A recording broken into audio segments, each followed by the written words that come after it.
वादिया तीरा में security operation के तनाजुर में नकल मकानी का सिलसिला जनवरी के पहले हफ्ते से जारी है, लेकिन इस वक्त हम जो खबरें सामने आ रही हैं उससे मालूम होता है कि इन लोगों को जो नकल मकानी कर रहे हैं सख्त मुश्किलात का सामना है।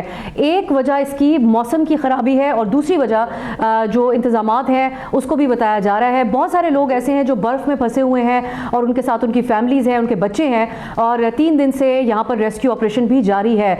लेकिन इस सारी सूरत हाल को मज़ीद ख़राब करते हैं वो बयानात जो वफाकी हुकूमत और सूबाई हुकूमत की तरफ से सामने आ रहे हैं। दोनों की तरफ से इस नकल मकानी के अमल की कोई ओनरशिप नहीं ली जा रही है। वफाक की तरफ से वफाकी वज़ीर एहसन इकबाल साहब क्या कहते हैं, उन्होंने कहा कि फ़ौज या वफाकी हुकूमत ने लोगों को इस नकल मकानी का नहीं कहा, लोग खुद दहशत गर्दी की मौजूदगी में जो यहाँ पर दहशत गर्द मौजूद थे उसकी वजह से और सर्द मौसम की वजह से नकल मकानी कर रहे हैं। यानी वफाक अब ये कह रहा है कि लोग रज़ाकाराना तौर पर यहाँ से जा रहे हैं। सीएम खैबर पख्तूनख्वा इसके ऊपर वफाक को सख्त अल्फाज में वो बयानात दे रहे हैं। उन्होंने कहा, सीएम सोहेल आफरीदी कहते हैं कि तीरा के लोगों को नकल मकानी करने पर मजबूर किया गया। वफाक कहता है कि हमने उनको निकलने का नहीं कहा, तो क्या ये लोग शादी में शिरकत करने के लिए जा रहे हैं। उन्होंने साथ ये भी कहा कि आज के बाद वफाक से जो भी बात होगी वो तहरीरी तौर पर होगी। 2 रोज़ में वादी खाली करवाने का जो नोटिफिकेशन था अगर वो वापस ना लिया गया तो पुख्तून जो कौम है उसका जिरगा बुलाऊंगा। साथ वो ये भी कहते हैं कि जबरी इनखला वाली इनसे गलती हो गई है जिसको ये वापस लेने की कोशिश कर रहे हैं। इस पर वफाकी वज़ीर इत्तलात अता तारड़ का भी बयान आया और वो ये कहते हैं कि इलाके को खाली कराने से मुतालिक बहुत सारी गलत खबरें फैलाई गईं। सूबाई हुकूमत ने रज़ाकाराना नकल मकानी वालों के लिए 4 अरब फंड्स दिए थे। अता तारड़ उस बयान का उसका हवाला दे रहे हैं जो खैबर पख्तूनख्वा की काबीना की तरफ से फंड्स अप्रूव किए गए थे इस इनखला के सिलसिले में सहूलत कारी के लिए। खैबर पख्तूनख्वा हुकूमत के तर्जुमान शफीउल्लाह जान का भी इस पर बयान सामने आया है। वो ये कहते हैं कि जारी ऑपरेशन का मलबा वफाक की तरफ से सूबाई हुकूमत पर डालने की कोशिश की जा रही है। जो 24 लोगों की कमेटी थी जिसकी तरफ से ये तहरीरी तौर पर फैसला हुआ था ऑपरेशन और नकल मकानी के हवाले से, उससे खैबर पख्तूनख्वा के जो हुकूमत के तर्जुमान हैं वो कहते हैं कि ज़बरदस्ती दस्तखत करवाए गए। तो ये नाजरीन बड़े सख्त बयानात हैं जिसका एक सिलसिला जारी है। लेकिन जो खैबर पख्तूनख्वा के अवाम कबाइल के अवाम हैं जो पहले भी बड़ा सेक्रीफाइस और कुर्बानी कर दे चुके हैं इस तरह के सिक्योरिटी ऑपरेशन के सिलसिले में, उन इलाकों से नकल मकानी करके और उनकी ज़िंदगी मामूल पे आने में कई साल लग जाते हैं, वो लोग काफ़ी कन्फ्यूजन और इबहाम का शिकार हैं कि आया अब भी हम कौम के लिए एक कुर्बानी दे रहे हैं या ये कुर्बानी किसी खाते में नहीं है क्योंकि इसकी कोई ओनरशिप नहीं ले रहा। तो इस मौजू पे बात करने के लिए हमने आज है 2 सीनियर सहाफ़ियों को जो अपने अपने इदारे में ब्यूरो चीफ्स हैं और बड़ी गहरी नज़र रखे हुए हैं इस मामले पे, क्योंकि उनकी रिपोर्टिंग टीम भी मौके पर मौजूद है और देख रही है कि वादिया तीरा से नकल मकानी करने वाले जो ख़ानदान हैं वो किन हालात से गुजर रहे हैं। हमारे साथ मौजूद हैं फरजाना अली साहिबा और इस्माइल खान साहब। बहुत बहुत शुक्रिया आप दोनों का। फरजाना साहिबा, जब से ये सिलसिला जारी है, ऑपरेशन का फ़ैसला किया गया और फिर उसके बाद नकल मकानी का सिलसिला शुरू हुआ, हम आपसे इस हवाले से बात कर रहे हैं। अब तो सूरत हाल बड़ी कन्फ्यूजन का शिकार है क्योंकि अब दोनों तरफ से इस नकल मकानी की ओनरशिप नहीं ली जा रही है। आप क्या बता सकती हैं हमें, एक तो जो लोग नकल मकानी कर रहे हैं उनको किन हालात का सामना है और आप कैसे देख रही हैं कि इस इनखला के मामले की जो जिम्मेदारी नहीं उठाई जा रही है। बहुत शुक्रिया। मेरा ख्याल में मैं इस मौक़िफ़ में या इस सारी सिचुएशन में अगर आप कहें तो वज़ीर आला साहब के मौक़िफ़ को सेकंड करूँगी। ये मेरी ज़ाती राय है, कोई इससे इख्तलाफ भी कर सकता है क्योंकि फ्रॉम द डे फर्स्ट हम ये देख रहे हैं कि खैबर पख्तूनख्वा की हुकूमत और ख़ास तौर पर वज़ीर आला साहब और सोहेल आफरीदी साहब और उनकी जो टीम है वो मुसलसल इस चीज़ को कह रही है कि ये एक तो वो ऑपरेशन को ज़ाहिर है उन्होंने जो जिरगा भी करवाया उसमें भी ये बात आई कि ऑपरेशन की ज़रूरत नहीं है, IBOs हो रहे हैं, उसको आप एक शक्ल दीजिए और उससे जो काम लेना है लीजिए, लेकिन इस तरह से ऑपरेशन के लोगों को नकल मकानी करनी पड़ी, वो उसके टोटली खिलाफ थे और आज भी वो अपने उस स्टांस पर खड़े हैं। लेकिन कल के जो नोटिफिकेशन है, सच्ची बात बताऊं तो एज ए सहाफ़ी मैं बहुत ज़्यादा मेरे स्ट्राइकिंग था कि इसका क्या मतलब है। सारे चीज़ दूध का दूध पानी का पानी है साहब के सामने। कैसे कमेटी बनाई गई 24 रुकनी, किस तरह से कहाँ पे मीटिंग्स हुई, कौन कौन उसमें शरीक था, क्या तय हुआ। मैं मुसलसल वो जो कमेटी के मेंबरान थे उनमें से कुछ के साथ राब्ते में थी, वो जो पॉइंट्स थे वो भी उन्होंने मेरे साथ शेयर किए कौन किसने उसके ऊपर सिग्नेचर किए, क्या सारा कुछ हुआ, सब कुछ उस सामने होने के बावजूद इस तरह से फिर ये सारा कुछ हो जाना मेरे लिए वाकई ज़ाती तौर पर बहुत हैरत अंगेज था। तो अब आप सोचिए, आज जो वज़ीर आला साहब ने खड़े होकर असेंबली में तकरीर की है और उसमें कहा है कि ये जो कल एक नोटिफिकेशन जारी किया गया है वो उन 24 अरकान की जो कमेटी थी, जिरगा कहें, जो भी आप उसको नाम दें, जिन्होंने कि इसके ऊपर सिग्नेचर किए थे, जिन्हें एतमाद में लेकर, जिनके मुतालबात को सामने रखकर सारा कुछ किया गया और ये एक नकल मकानी हुई, ये तो आपने एक किस्म का उनके डेथ वारंट जारी कर दिया है। क्योंकि माजी में हमने कई इस तरह से देखे हैं, मैं दोबारा नाम नहीं दोहराना चाहती, लेकिन कई लोगों का फिर हमने देखा कि लीडर्स, उनके हमायदीन, उनको जान से हाथ धोना पड़े। तो ये आप क्या कर रहे हैं? उन्होंने ये सवाल असेंबली के फ्लोर पर उठाया और वाकई मेरे लिए भी बहुत ज़्यादा ये हैरत की बात थी कि ये क्या हो रहा है। एक इल्ज़ाम दूसरे पे लगा रहा है, दूसरा तीसरे पे लगा रहा है, हालांकि सारी चीज़ें क्लियर हैं कि कहाँ ये सारा कुछ हुआ और क्या क्या तय हुआ। तो बहसियत साफ़ी में बस आपको यही बता सकती हूँ, बाकी जो हम देख रहे हैं वो मिजरीज़ हैं उन लोगों की जो हम पिछले 20 साल से देख रहे हैं, कभी एक जगह से तो कभी दूसरी जगह से। जब इस तरह की नकल मकानी होती है तो मुझे बहुत अफसोस से कहना पड़ता है कि being a women, being a mother, मैं देखती हूँ कि वो औरतें जिन्होंने कभी घर से निकले भी नहीं होते, उन्हें किस तरह खुलेआम में आपने बर्फबारी में छोड़ दिया, सारी सारी रात 24-24 घंटे वो स्टक रहे। बल्कि कुछ लोग तो कह रहे थे हम 3 दिन स्टक रहे रास्ते में, उनके बच्चे मर गए, एक्सीडेंट हुआ। तो ये सारी चीज़ें हैं और अब कोई उसकी जिम्मेदारी उठाने के लिए तैयार नहीं है। तो मुझे तो कुछ नहीं समझ आ रही कि इसके ऊपर मैं क्या कहूँ। नकल मकानी यकीनन अपना घर बार छोड़कर जाना दुनिया का एक सबसे मुश्किल कामों में से एक है, और फिर ऐसे मौसम में और इस सब के ऊपर जब आपकी नकल मकानी को तस्लीम भी ना किया जा रहा हो कि आप इतनी बड़ी कुर्बानी दे रहे हैं और ये कह दिया जाए कि आप रज़ाकाराना तौर पे सर्द मौसम से दूर जा रहे हैं और उसलिए आप यहाँ से मूव कर रहे हैं। इस्माइल साहब, आपकी नज़र में ये जिस तरह का एक कितना सीरियस इशू है, लोगों का, हज़ारों लोगों का वहाँ से निकलना अपने बच्चों के साथ इतने दुश्वार गुजार रास्तों और इस तरह के मौसम में आना, तो क्यों इस पर क्लैरिटी नहीं है? ये जो 24 रुकनी कमेटी थी या जिरगा था, इसने किस इख्तियार के तहत दस्तखत किए? क्योंकि इसमें सिक्योरिटी ऑफिशियल्स भी शामिल हैं, इसमें वहाँ की लोकल इंतज़ामिया भी शामिल है। इनको किसने मैंडेट दिया था और अब किस वजह से इसको वापस लिया जा रहा है अपने इस फैसले को? अच्छा, मैं एक्चुअली इतना कह दूं कि इंतहाई एक हसास किस्म का एक मौजू है जिसमें अनफॉर्चुनेटली दोनों साइड से इस पर सियासत हो रही है, होनी नहीं चाहिए थी। मैं आपको बता दूं कि तीरा का थोड़ा सा जोग्राफिया समझने की ज़रूरत है। तीरा जो है वो एक वैली है जो कि खैबर डिस्ट्रिक्ट से है, जिसका एक साइड पे अफगानिस्तान है, दूसरी साइड पे तीरा ओवरलुक करता है बाड़ा को, तहसील को, और बाड़ा जो है वो फिर पेशावर को टच करता है। तो उसकी जो भी सिक्योरिटी इम्प्लीकेशंस होती हैं बाड़ा की, वो पेशावर के लिए होती हैं। तीरा में मुख्तलिफ़ किस्म के ग्रुप्स आ गए थे, ये सबको मालूम है कि कौन कौन से ग्रुप्स थे और उन्होंने वहाँ पे कंट्रोल ले लिया था। और आपको पता है वहाँ पे अक्सर जो है वो कोलेट्रल भी हो जाता था, सिविलियन भी बीच में क्रॉस फायर में जान से हाथ धो बैठते थे, और मिलिटेंट्स भी और सिक्योरिटी फोर्सेस के भी उनकी भी इतलाफ होती थी। तो ये तो एक सिचुएशन थी।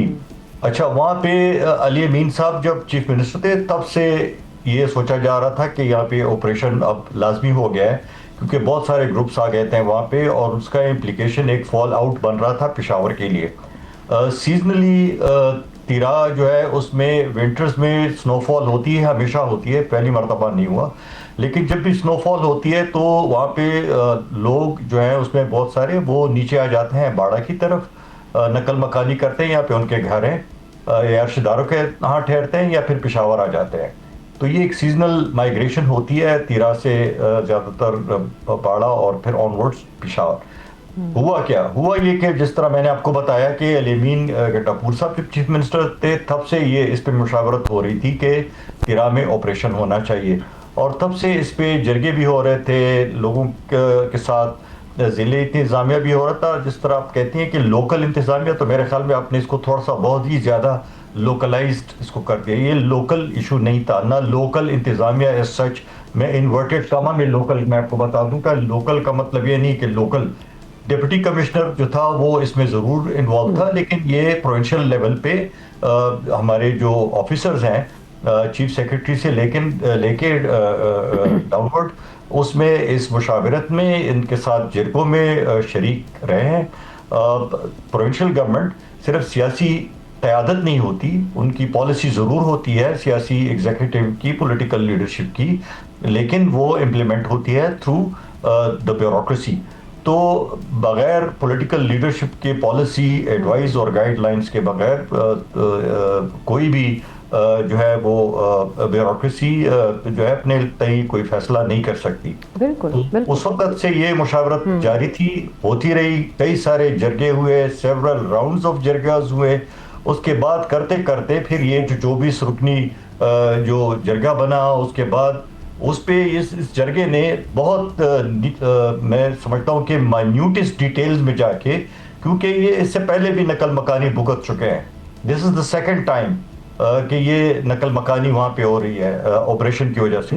تو اس وقت بھی انہوں نے بڑا، چونکہ وہ بھگت چکے تھے تو انہوں نے بڑا مائنیوٹلی اس پہ جا کے اس پہ اپنی شرائط رکھی گورنمنٹ کو، اور کافی سخت قسم کی شرائط رکھی کہ کیسے کن حالات میں وہ جائیں گے، ٹائم فریم کیا ہوگا، کب یہ نکلیں گے، کب وہ پھر واپس آئیں گے، اگر املاک کو نقصان پہنچا تو کیا ہوگا، جزوی نقصان ہوگا تو کیا ہوگا، کلی نقصان ہوگا تو کیا ہوگا، جب یہ نہیں ہوں گے وہاں پہ تو ان کے رہنے اور رہنے کا بندوبست کیا ہوگا، ان کا نان نفقہ خرچہ کون برداشت کرے گا۔ تبھی جا کے گورنمنٹ نے ان کے لیے 4 ارب روپے مختص کیے اور وہ ریلیز ہوئے۔ تو یہ ہوا میں کچھ نہیں ہوا، سارا کچھ یہ کہنا کہ بند کمرے میں ہوا، بدماشی ہوئی، یا فیڈرل گورنمنٹ جو ہے پوائنٹ سکورنگ کر رہی ہے، تو یہ میں نے کہا بڑا ایک حساس موضوع ہے۔ انفارچونیٹلی دونوں سائڈ جو ہے وہ اس پہ سیاست کر رہی ہے، سیاست نہیں ہونی چاہیے تھی۔ البتہ اب یہ ہے کہ چونکہ جرگوں کی وجہ سے، میٹنگز کی وجہ سے کافی ٹائم اس میں لیپس ہو گیا، اور تو کرتے کرتے پھر یہ ونٹر میں آ گئی۔ یہ بہت پہلے ہو جانا چاہیے تھا، لیکن وہ چونکہ ہوا نہیں، نقل مکانی پہلے نہیں ہو پائی، اور کرتے کرتے پھر ونٹرز میں آ گیا، اس سے اچانک پھر اس کے بعد موسم خراب ہو گیا، تو یہ حالات جو ہے ان کو دیکھنے پڑے سب کو، جو بھی بیچارے۔ تو اب یہ ہے کہ میرے خیال میں جو بھی اس وقت سچویشن ہے، مجھے نہیں لگتا کہ ان حالات میں جو وہاں پہ ملیٹنٹس تھے یا دوسرے جو گروپس تھے، وہ چونکہ آبادی نہیں رہے گی تو ان کو وہاں پہ چھپنے کی جگہ بھی نہیں ہوگی، وہاں پہ ان کو آپریٹ کرنے کے لیے جگہ بھی نہیں رہے گی۔ وہ بھی میرے اپنے حساب سے، اپنے اندازے کے حساب سے وہ بھی یہاں سے نکل چکے ہوں گے۔ ایک جو سلور لائننگ میں سمجھتا ہوں، اگر اس پہ سیاست نہ ہو، ان لوگوں کی دیکھ بھال کی جائے، تو اگر تو وہ لوگ وہاں سے نکل چکے ہیں تو میرے خیال میں without single bullet being fired علاقہ کلیئر ہو جانا چاہیے۔ میرے اپنے اندازے کے مطابق ان حالات میں سیکیورٹی فورسز کے لیے وہاں پہ اپنی فورٹیفیکیشن شاید کرنی پڑے، جو وہ کریں گے، وہاں پہ فورٹیفیکیشن بھی کریں گے، وہاں پہ پوسٹ بھی بنائیں گے، تاکہ انشور کرنا پڑے ہمارے پروونشل گورنمنٹ کو اپنے سیکیورٹی فورسز کے ساتھ بیٹھ کے کہ ان کو تیسری مرتبہ نقل مکانی کی ضرورت نہ پڑے۔ اگر تو یہ حالات رہے جس طرح دیکھنے میں آتا ہے، ملیٹنٹس ایک جگہ سے نکل جاتے ہیں، لیکن جب لوگ واپس آتے ہیں تو وہ واپس آ جاتے ہیں۔ اب مجھے اندازہ ہے کہ وہ ادھر سے نکلیں گے تو کہاں جائیں گے، اور اگزئی جائیں گے، کورم جائیں گے، تو اگر لوگ واپس آ جاتے ہیں تو وہ پھر واپس آئیں گے، تو پھر ان کو تیسری مرتبہ اگر یہ کہیں گے، اسی لیے لوگوں میں ریزسٹنس بہت زیادہ ہے، وہ نقل مکانی کے لیے تیار نہیں ہے، گھر بار چھوڑنے کے لیے تیار نہیں ہے، کیونکہ یہ 1 مرتبہ 2 مرتبہ ہو چکا ہے۔ خیبر ایجنسی میں یہ 5واں آپریشن ہونے کو جا رہا ہے یا ہونے کو جا رہا تھا، تو میرے خیال میں یہ بار بار یہ going through the same motion again and again نہیں ہونا چاہیے۔ کوئی ایک پلان ہونا چاہیے تاکہ پھر دوبارہ لوگوں کو یہ دقت نہ ہو۔ اسی لیے لوگوں میں ایگزاسپریشن بڑھ گئی ہے، لوگ تھک گئے ہیں ان قسم کی چیزوں سے، تو اس پہ فوکس ہونا چاہیے بجائے اس کے کہ اس کی سیاست دونوں ایک دوسرے کو الزام دیں۔ فرزانہ، یہ جو کمیٹی ہے، اس سے شفیع اللہ جان صاحب کہتے ہیں کہ ان سے زبردستی دستخط کرائے گئے، آپ اس بات سے اتفاق کرتی ہیں؟ کیونکہ اسماعیل صاحب تو کہہ رہے ہیں کہ بڑی ڈیمانڈز رکھی گئیں، ایک تفصیلی پروسیس تھا جس کے بعد یہ ڈاکیومنٹ سائن ہوا۔ جی بالکل، جب یہ ڈاکومنٹ ابھی سائن نہیں ہوا تھا، اس سے 1-2 روز پہلے میں جیسے کہ میں نے آپ سے کہا اس جرگے یا کمیٹی کے ساتھ میں رابطے میں تھی اور انہوں نے میرے ساتھ وہ چیزیں شیئر بھی کی کہ یہ وہ مطالبات ہے جو ہم رکھنے جا رہے ہیں اور پھر کل ہم اس طرح سے سگنیچر ہوں گے اور یہ ساری ہمیں گارنٹیز دی جائیں گی. وہ سارا کچھ میں نے بڑی ڈیٹیل کے ساتھ ان کے ساتھ ڈسکس کیا ہے اور یہ بہت واقعی لمبا پروسیس تھا. لیکن بات یہ ہے کہ اگر موسم شدید ہو بھی گیا تھا تو آپ اتنے لمبے پروسیس سے جب گزر کے آئے ہیں تو آپ کو اس موسم کی شدت کے مطابق انتظامات کرنے چاہیے تھے نا. وہ انتظامات نہیں ہوئے. اب اس کا ملبہ آپ صوبائی حکومت پر ڈالیں, اس کا ملبہ آپ ڈی سی پر ڈالیں, اس کا ملبہ آپ چیف سیکرٹری پر ڈالیں. کس پر ڈالیں گے؟ یہ اب ہر کوئی جو ہے اپنی جان بچانے کی کوشش کر رہا ہے. لیکن میرا ایک کلیکٹیو سی ذمہ داری ہمیں سب ذمہ دار نظر آ رہے ہیں. مجھے اگر فرزانہ آپ کی اجازت ہو تو جی میں ویری کوئکلی اسماعیل صاحب آخر میں کلوزنگ کامنٹ آپ کا اس پہ چاہوں گی کہ یہ بات ثابت ہوئی جو اس وقت ہم نے تمام گفتگو کی ہے اور جو حالات آن گراؤنڈ بھی دیکھے ہیں کہ صوبائی حکومت اور لوکلز کو اگر مکمل طور پہ اعتماد میں لیا جاتا تو آج ایک مختلف صورتحال ہوتی, یا آپ سمجھتے ہیں کہ یہ سلسلہ جاری و ساری رہے گا صوبائی حکومت کی جتنی بھی اس میں مخالفت رہے؟ میرے خیال میں لوکلز کو ان کی مشاورت ہوتی, تبھی تو جرگہ نے جو ہے تو ساری شرائط آگے رکھی, تبھی تو جا کے حکومت نے اس پہ دستخط کیے, سینئر گورنمنٹ آفیسرز نے اس پہ دستخط کیے. تو وہ تو اس میں تو کوئی شک نہیں ہے. لیکن اب میں جو دیکھ رہا ہوں وہ یہ ہے کہ حالات اس جو مس ہینڈلنگ ہوئی ہے, میں کہتا ہوں دونوں سائڈس ہوئے ہیں, لیکن میں فیڈرل گورنمنٹ کو زیادہ اس پہ وہ کروں گا کہ انہوں نے بھی پوائنٹ سکورنگ کی ہے. وہ اس کو لے کے گئے ایک بند گلی میں لا کے انہوں نے کھڑا کر دیا ہے. آج جو فرزانہ نے کہا, چیف منسٹر صاحب نے جو تقریر کی ہے پروونشل اسمبلی میں, اب تو نے کہا کہ جی ہم کسی کے ساتھ نہیں بیٹھیں گے, جو بھی ہوگی تحریری بات ہوگی, ہم نہ کور کمانڈر کے ساتھ بیٹھیں گے نہ آئی جی ایف سی کے ساتھ بیٹھیں گے. اس کا مطلب یہ ہے کہ فیڈرل گورنمنٹ کے ساتھ بھی بات کریں گے تو کہتے ہیں جی ہم تحریری بات کریں گے. تو جب آپ جو مین سٹیک ہولڈرز ہیں اس میں, اس سے آپ بات نہ کریں, نہ بیٹھیں, تو اس سے کیا نتیجہ نکلے گا؟ انہوں نے زندگی جو ہے میرے خیال میں بہت مشکل کر دی ہے گورنمنٹ کے لیے. میں پھر کہہ رہا ہوں کہ گورنمنٹ صرف نہ پولیٹیکل لیڈرشپ ہے نہ نیچے بیوروکریسی ہے. پولیٹیکل لیڈرشپ جو ہے وہ پالیسی گائیڈ لائنز دیتی ہے, بیوروکریسی اس کو امپلیمنٹ کرتی ہے. اب اگر تو فیڈرل پروونشل گورنمنٹ نے ہاتھ کھینچ لیے اس سارے پروگرام سے, اگر وہ تو اس سارے جو ہے پروسیس سے اس کو ڈس اون کر دیا ہے, اگر انہوں نے اب یہ کہہ دیا کہ وہ اس پہ بات بھی نہیں کریں گے اور تحریری بات ہوگی اور کوئی نہیں ہو, اس کے علاوہ کوئی بات اسٹیک ہولڈر سے نہیں ہوگی, تو یہ جو سلسلہ ہے اس کا جو ہے اس کا نتیجہ کیا نکلے گا؟ وہ جو لوگ اب بیچارے بے گھر ہو گئے ہیں ان کی دوبارہ آبادکاری کیسے ہوگی, پھر وہ کیسے واپس جائیں گے؟ یہ اتنے کریٹیکل ایشوز ہیں اور یہ اسی بدقسمتی سے جو جذباتی اس میں پروگرام کو, اس سارے مسئلے کو اس حد تک لے جایا گیا ہے یا لے جایا جا رہا ہے پوائنٹ آف نو ریٹرن. یہ صوبہ جو ہے وہ گورنیبل نہیں رہا.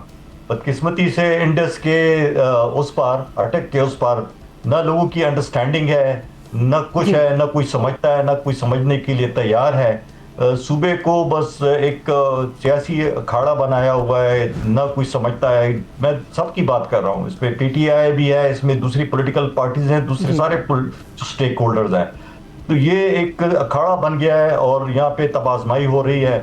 لوگوں کے جو مشکلات ہیں, نہ اس کا کوئی احساس ہے, نہ گورننس کا احساس ہے, نہ پولیٹیکل ایشوز کا ہے, نہ اکنامک کا جو فال آؤٹ ہے. اور معاملات اب تو اسماعیل صاحب اس نہج پر ہیں کہ ہر دن دہشت گردی کا ایک واقعہ بھی پیش آ رہا ہے اور ہمیں لوگوں کے کاؤنٹر ٹیررزم کے حوالے سے آپریشنز پہ بھی اب جو ہے وہ اتفاق نہیں نظر آتا, جبکہ ہر دن پاکستان خیبر پختونخوا میں سیکیورٹی کے واقعات پیش آ رہے ہیں. بہت بہت شکریہ اسماعیل خان صاحب. فرزانہ علی صاحبہ ہمارے ساتھ تھے اور دونوں کا اس بات پہ اتفاق ہے کہ تمام باتیں ایک طرف, اس معاملے پہ بہت زیادہ مس ہینڈلنگ نظر آئی صوبائی حکومت کی طرف سے بھی اور وفاق کی طرف سے بھی.